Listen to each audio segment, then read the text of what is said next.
Hi everyone, I'm Kristen, the cross-stitching runner, and welcome back to my Flosstube channel. And a big welcome to any new people who have come across this channel. This is where I talk a lot about cross-stitch and a bit about life stuff and things that are going on, and I guess a little bit about running as well, which is why I'm called the cross-stitching runner. Today is Sunday the 8th of August, and this is also my 8th Flosstube episode. So considering all of the 8s, I thought that it would be hopefully a fairly lucky lucky time to record the episode and make the most of all the 8s. So it's been a while. I guess this will probably be 3 weeks between this episode and my last one, and there's been a lot going on, I guess, in the background with life generally and all the rest, and I have been doing a fair bit of stitching as well. But before I get into any projects that I've been working on and plans or anything like that, I've got a few best new things, or yeah, I guess best new things that have been going on that I'd like to share with all of you. So before I sat down to record this episode, my partner and I did a short drive over to our local hardware store. In Australia, we've got this warehouse place called Bunnings, and it's they've got warehouses and such right across Australia and by memory over in New Zealand as well. And it's a fantastic place. It's a place that we went to just to pick up a few things for around the house, and I really needed to replace the shower head for the shower that I use. The shower head is 11 years old, 11 years and 8 days. So I moved into this house on the 1st of August, which is also the horse's birthday, here in Australia at least. And yeah, so I guess that was easy enough for me to keep track of, and it was long overdue to replace this shower head. And what I'm really excited about is that I fully thought that I had to turn the water off to the house to change the shower head, but my boyfriend got it done for me, and was like, but I was totally expecting that it was going to be this big operation. So I am very much looking forward to using this new shower head later in the day, just to find out how it feels, and hopefully it goes okay. On a cross-stitching note, my other best new thing is something I can't believe I haven't figured out how to do earlier. So some of the projects that I am working on require blended threads. So blended meaning one strand of, say, a dark blue, and then one strand of, say, a light blue, just to give a bit of dimension or contrast to the picture. And I've struggled quite a lot with being able to manage my threads for those kinds of projects, and it dawned on me yesterday when I was working on a project that has this kind of blended thread thing, to actually put it on a bobbin and then have the, in this case, DMC thread numbers or colour numbers. So I'm just actually, to put it in perspective, I haven't written the numbers on yet, but these are DMC thread colours 350 and 351, and the project I'm working on that you'll actually see a little bit later, it requires one strand of each. And I've been stitching for quite a while, and I can't believe I didn't think to do this before. What I have done in the past is I've just had say the two skeins. In this case, I'd have a skein of the 350 and a skein of 351, and I'd still have the two threads together, but I would somehow attach them to the boat, to the two skeins, just to keep them together. And it was a bit messy, a bit cumbersome and awkward, and it served a purpose, but it just wasn't great. So that's what I'm really excited about it, as it being an improved way to manage my blended threads. And I'd like to think that this might actually help anyone who is working on projects that do require blended threads as well, and it might help you a bit as well. But hey, if it does or doesn't, um, drop a comment below, or if you have a different way of managing your blended threads for projects you're working on, I'd love to hear about that too, because your way might actually be better than what I've just suggested here. So definitely drop me a line or something, just to let me know what you do.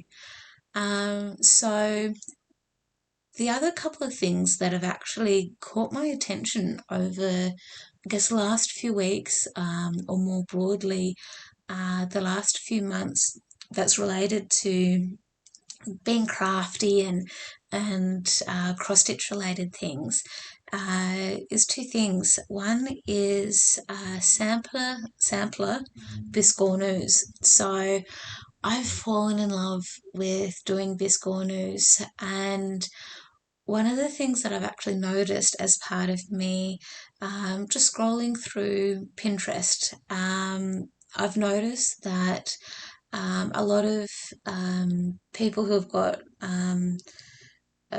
Russian names, or they've got like a Russian profile. I don't speak a word of Russian, but I recognize the symbols, or their Sanskrit, or whatever, the special written way of Russian anyway.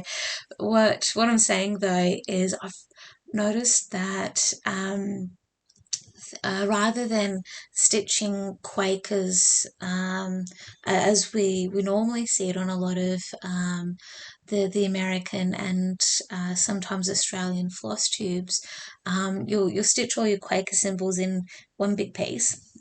Because of the way it's been charted, and they look beautiful, especially when you really get those color combinations happening, whether it be the threads you're using and how well they work together, or even the combinations of the threads you're using, and the in combination or contrast even to the fabric you're stitching on. They all look absolutely beautiful. And what I noticed with scrolling through Pinterest, and I'll make sure I'm including pictures as well to help just show and describe what I'm talking about. Some people I've seen on Flosstube, not Flosstube, I'll get the words right, Pinterest, they've actually used some of these Quaker style symbols, stitched them up, but actually made a biscornu out of them, and they actually look pretty cool. And in some cases, these biscornus actually remind me of soccer balls. These things are huge, um, and they look quite impressive, because regardless of whether you're stitching it as a biscornu, or as a flat Quaker style project, either way, it's the time and effort that has gone into these that make them look stunning. So I was just curious about whether, yeah, anyone's come across these sorts of things, or whether you've even considered stitching some of these Quaker symbols as biscornus. So that's one thing that's caught my attention recently. Then another thing that I've been really wanting to share with all of you over the last few months, but I just keep forgetting to put it down in my notes to share with all of you, is a few months ago, or it feels like a few months ago. I swear, with the way time is passing, it to me at least, it feels hard to keep track of it at times.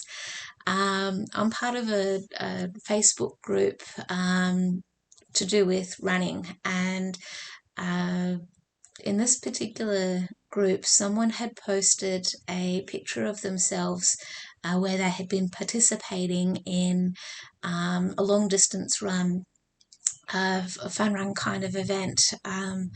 I can't remember if they were running 13.1 miles or 21 kilometers as a half marathon, or if they were running a full marathon in terms of uh, the miles of the 21 miles or whatever it is, or the 42 kilometers. But the point is, this person was crocheting while they were running, and they made two hats or beanies, maybe. I don't know. They didn't share with us what the end results were in terms of the pictures of those end results of what they were crocheting. But my mind was blown when I saw on the internet that this person was crocheting while they were running.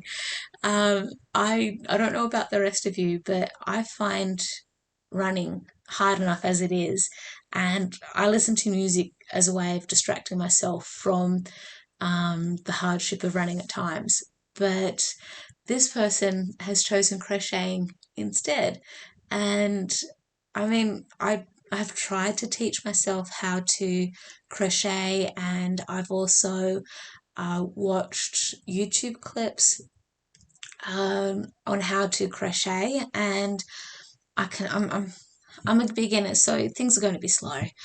But I find that I'm the kind of person who needs someone physically sitting next to me, watching me how I'm holding the hook, the crochet hook, and holding the yarn to actually make the stitches with the crochet hook. And so that is a really special skill that I think that person has shared with the Facebook group. That is just amazing. And I guess I have also heard of one of the Flosstube people saying that rather than sitting down, because I think of some uh, possible back problems they may have, they find it easier to have like a special standing desk that has their like a lap stand or some kind of special hoop stand set up that enables them to cross stitch while they're standing up. And that's something I've actually really started to consider, because I sit down a lot, like 90% of the time. My job requires me to be sitting down in front of a computer screen, and I could get a sit stand desk that would definitely help. And it's also a reminder to me sometimes that I need to get up and move a lot more than what I do. I'm a reasonably active person, but I know I can improve. So I find that my body definitely lets me know if I've been sitting down for too long. But I really want to do cross stitching as well, so I definitely need to make some changes there. So that's the couple of things in terms of the crafty world that's actually really amazed me with crocheting while running, and then um, doing the Quaker biscornus, especially the ones that look like soccer balls. My goodness, they look amazing, absolutely amazing. So what we're going to do now is move on to my whips. I don't have any finishes or anything, so we're going to go straight into my works in progress. And the first one that I want to share with you is one that I've dubbed the pink bottle brush. I've been working on this for most of June. No, sorry, July. Get it right. I'm in August now. Come on.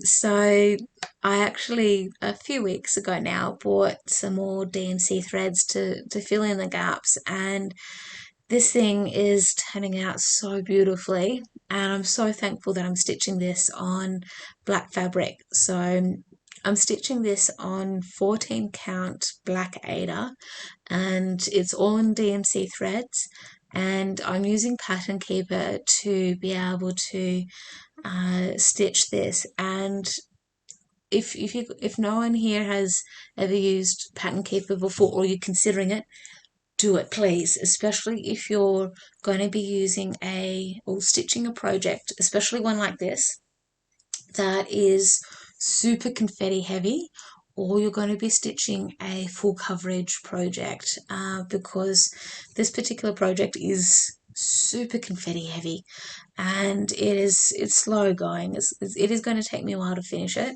but it's going to be worth it in the end.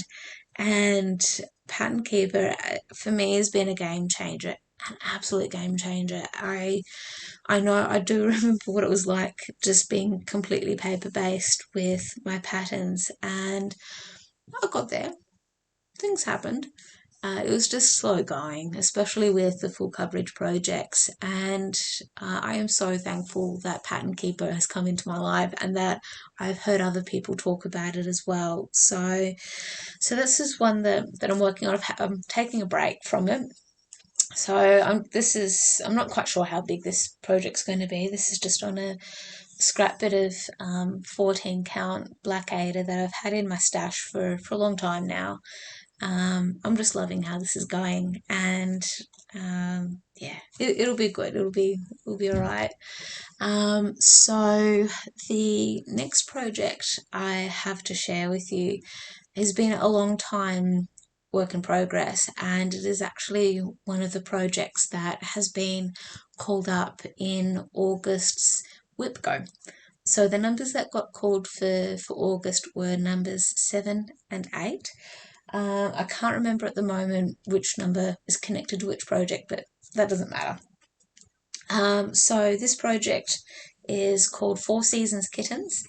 This is a dimensions kit, and it's one I've been working on off and on for a really long time. I can't remember how long I've actually been working on it for, and I'm using all of the called for colours that have come in the kit, as well as the fabric. And at the start of this year, this project had been called, and I was able to complete this quarter.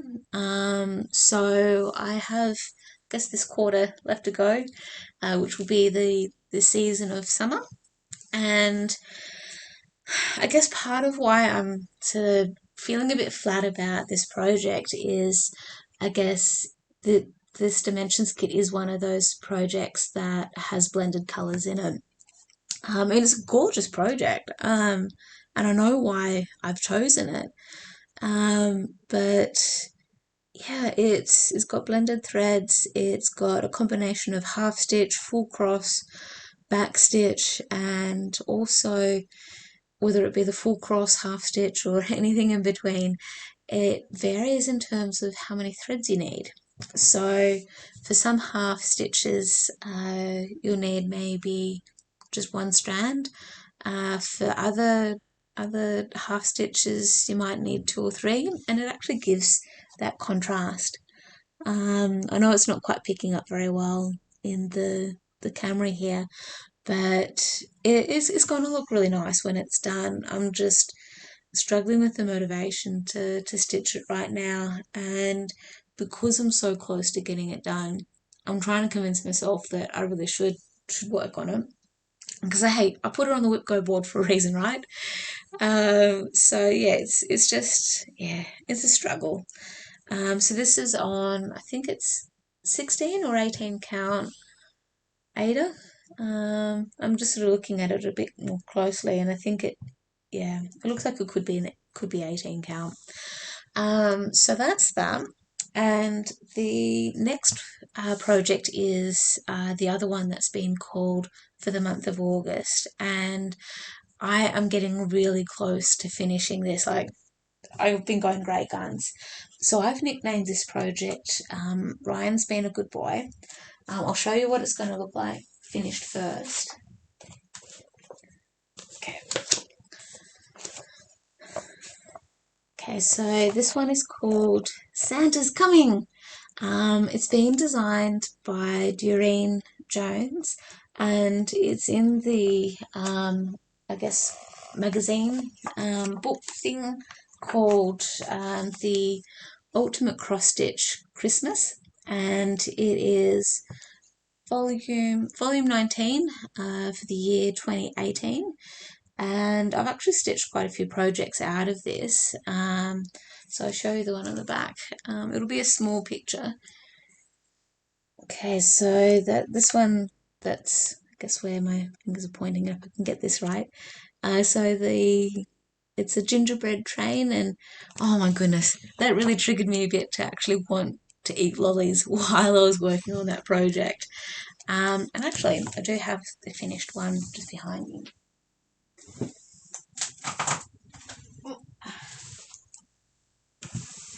So this is my version of it, of the gingerbread train. It has, I've put my own unique flair on this particular project because I made some mistakes, and so rather than unpicking all of the things, I decided just to personalize it in a way. So initially I had stitched this with the thought of giving it to my nephew. I'm not really happy with how how I finished it. So I'm going to hang on to it, and who knows, I might change it a little bit with how I finish it, but yeah, we'll wait and see. So this is where I'm up to now with the project called Santa's Coming. Well, that's its official name, but the one that I've dubbed Ryan's Been a Good Boy. So my nephew's name is Ryan, and I've been doing quite a lot of work on the elf in the green that's just over here.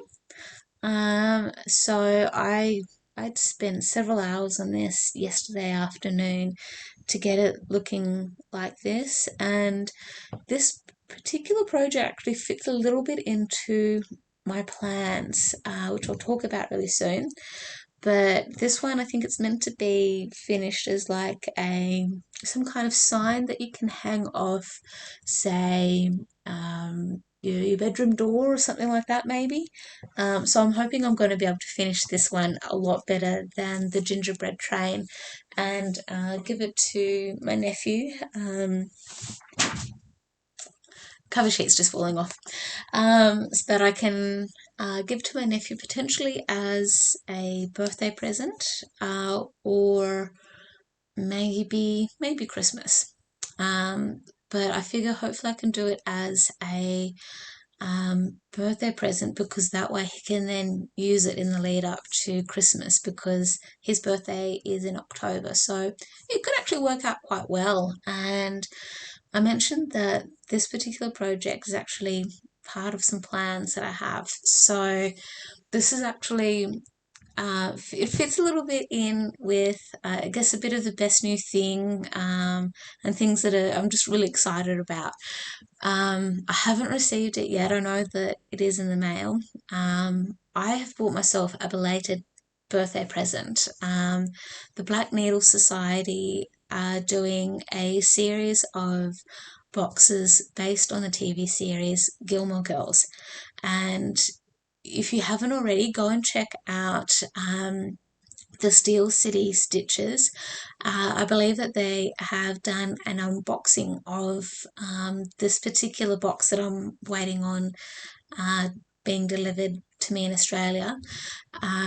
The For any of you American people, you guys are really lucky, because I know that Black Needle Society are American based, so there are many people in the group already who have received their boxes, and I thank them so much already for not sort of revealing too much, just being excited that they've received the boxes. So with this particular box and the plans and everything that go with it, go and check out the Black Needle Society's website as well, and you'll actually be able to see why I'm excited and sort of itching, waiting for it to come. And I know it'll be a while. It will probably be end of this year, sometime end of this year, when it does eventually arrive. And it's because of the mail. It's got nothing to do with Black Needle Society at all. It's because of the mail, and it's the international shipping.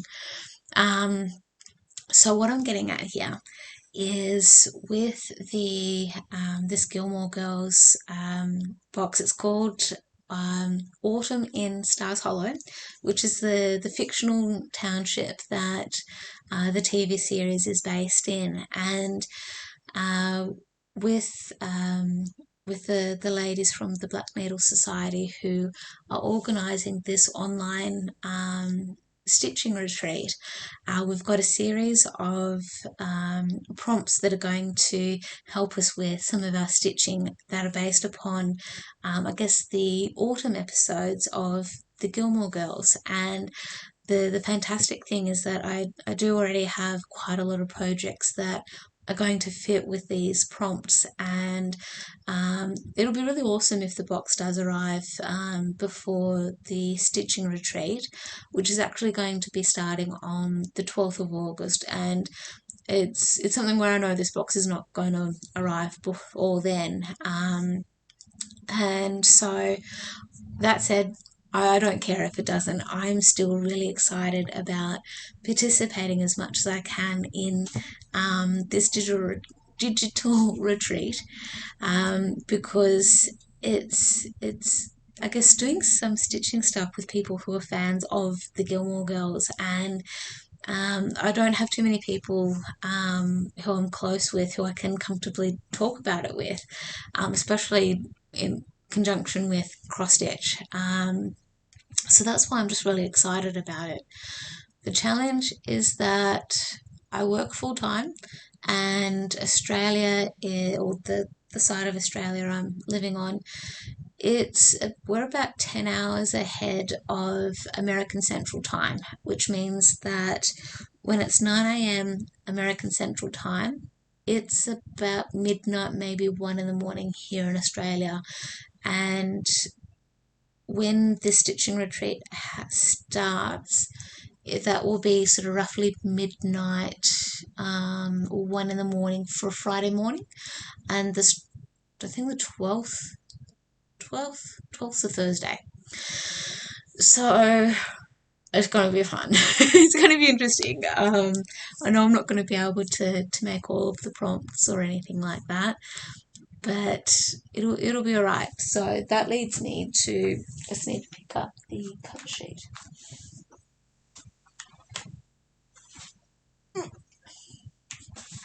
The cover sheet is around here somewhere, I swear. I'll post a picture of it. That said, the project I do want to share with you, I swear I had it with me. It is around here. There we are. Sorry, it fell on the ground. Okay, so the project that is actually going to fit really well within a lot of the prompts is a project called Fight Like a Girl, and it's designed by Tanya Amity, and the illustration is by Elena Gnedkova, and the recommended fabric is 28 count navy blue Brittany Lagana. The stitch size area is 160 by 230. So I'm still stitching this on a navy blue, but it's 18 count. So this is sort of where I'm at so far. And what I'm doing with this particular project is page by page I'll stitch it, but also I'll do the back stitching as well. And with the size of this project and its density, I just find it a lot easier to do it like that rather than trying to just stitch it all and then do the back stitch. So with this particular project, it's actually based on a lot of the female characters that are in popular fiction books. So we've got the likes of Alice in Wonderland, Tinkerbell, Hermione, then we've got Wendy from Peter Pan, and they're the main ones that I can think of at the moment. But when you're seeing looking at the cover picture, you'll hopefully recognize quite a lot of other characters, or at least the books that these characters are from, like the Lion, the Witch and the Wardrobe, for example. That's another book I know that's featured in this project. And so yeah, this one's actually it's a full coverage picture and it's quite dense. And this one has got the blended threads in it. Sorry, I'm not holding this very well. I really should. So it's got the blended threads. It's got half stitches in it. It'll have some French knots as well. Yeah, it's definitely got French knots. So I've got the part of the chart down here in front of me so I can at least give you some details. So yeah, it's this one I've sort of been struggling with a bit over time as well, partly because of the blended threads, its density, the colour of the fabric. I don't do a lot of stitching on 18 count either, so that's probably why, because I jump around a little bit where I'll stitch a little bit on 14 count, I'll jump over to 25 count, but with the 25 count it'll vary a little bit as to whether it's half stitch, full cross, 1/1, 2/2, or anything in between. So that's that. They're pretty much my whips and a little bit of plans as well. So my other plans that are coming up are connected to the Mittagong stitching retreat. So I know that Mitch Stitch, she was planning this year for the retreat to be in person up at Mittagong, which is roughly halfway between Sydney and Canberra. And there's also I guess for lack of better wording, I guess a local needle and thread store, LNS. Yeah. So that's, I think, the Victoria House needlework place, needlework store. And yeah, things have changed a little bit with COVID here in Australia. I don't think any of us here are really thrilled about it. But it's meant that the stitching retreat is actually going to be online. And last year it was online.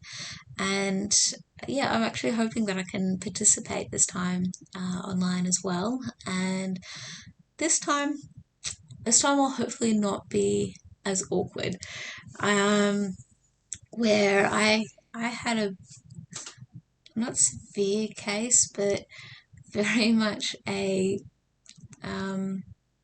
bad case of fangirl, where I recognised a lot of the people and the faces and names who were participating in the stitching retreat, and then I was also quite nervous connected with how the internet was working for where I was at the time, but that's now been fixed, and yeah, I'll hopefully be a lot calmer. I'll have a better setup, which means that anyone I am meeting on with the digital retreats and the stitching groups and all the rest, it's gonna be fine. It'll be alright. It was just me being awkward. It'll be okay. It'll be alright.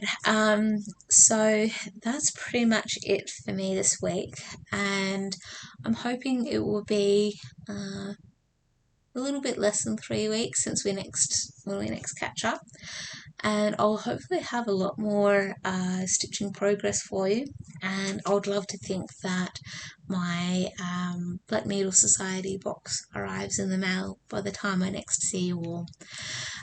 So yeah, I am keen to find out if you have any other plans or strategies for how you store your blended threads for any of the projects that you're working on.